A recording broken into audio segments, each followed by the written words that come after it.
সদ্য সমাপ্ত বিনিয়োগ সম্মেলনে ৩,১০০ কোটি টাকার বিনিয়োগ ঘোষণা এসেছে বলে জানিয়েছেন বিডা ও বেজার নির্বাহী চেয়ারম্যান আশিক চৌধুরী। এক সংবাদ সম্মেলনে তিনি 10টি অর্থনৈতিক অঞ্চল স্থাপনের প্রক্রিয়া বাতিল করা হয়েছে বলেও জানান।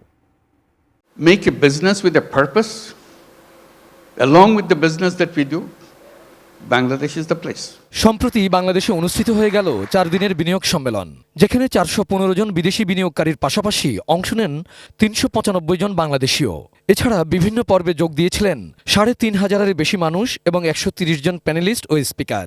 মিটিং হয় 150টি। সহযোগী সংস্থার 3.5 কোটি টাকা সহ সম্মেলনের মোট খরচ প্রায় 5 কোটি টাকা। টোটাল ডিক্লারেশন এসেছে 3,100 কোটি টাকার মতো ইনভেস্টমেন্ট, আর আমাদের এই সামিটটা করতে খরচ হয়েছে প্রায় 1.5 কোটি টাকা।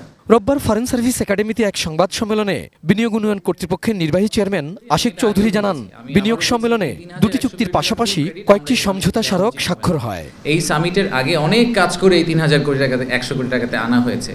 পৃথিবীর কোনো মানুষ, কোনো ইনভেস্টার কোনোদিন একটা সামিটে এসে আবেগপ্রবণ হয়ে হঠাৎ করে 100 কোটি টাকার একটা চেক লিখে ফেলেন। নাসার সাথে যেটা করা হয়েছে সেটার ইমপ্লিকেশন বুঝতে হয়তো বাংলাদেশের 15-20 বছর সময় লাগবে।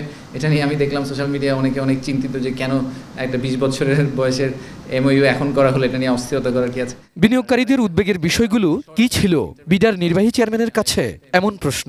বাংলাদেশের বিজনেস কেস জানার পরেও বাংলাদেশে ব্যবসা শুরু করাটা এত কঠিন। একটা ফ্যাক্টরির যদি লাইসেন্স পেতে এবং গ্যাস ইলেকট্রিসিটি কানেকশন পেতেই 2 বছর লেগে যায়, তো তার বিজনেস কেস তো আসলে আর থাকে না। প্রাণ সসের মাখামাখি টেস্ট নুডলসকে করে তোলে আরো ইয়ামি আরো জোস। প্রাণ সস, সসের বস।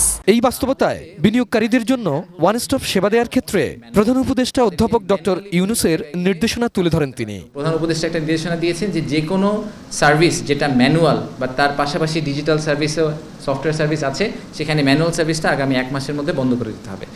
Everything will be digital. এছাড়া 10টি অর্থনৈতিক অঞ্চল স্থাপনের প্রক্রিয়া বাতিলের ঘোষণার কথাও জানানো হয় সংবাদ সম্মেলনে। বিনিয়োগ আকর্ষণে ব্যক্তিগত উদ্যোগে কেউ বিদেশি বিনিয়োগ আনলে তাদের প্রণোদনা দেওয়া যায় কিনা সে ব্যাপারেও উদ্যোগ নেওয়া হচ্ছে। 100টা ইকোনমিক জোনের দরকার নেই, আমরা বেজার আন্ডারে 10টা ইকোনমিক জোনকে আজকে বাতিল করার ঘোষণা নিয়েছি। যে বা সেগুলোর মধ্যে সোনাদিয়া আছে, যেটার কথা আপনারা অনেক শুনেছেন। সুন্দরবনে একটা আছে, অ্যাপারেন্টলি ইকো ট্যুরিজম পার্ক হওয়ার কথা ছিল। সো এরকম বেশ কয়েকটা 10টা টোটাল ইকোনমিক জোনকে আমরা we are cancelling the license for the economic zones because we don't think it's necessary. যে কটা আছে সেগুলোকে ঠিকভাবে করতে হবে।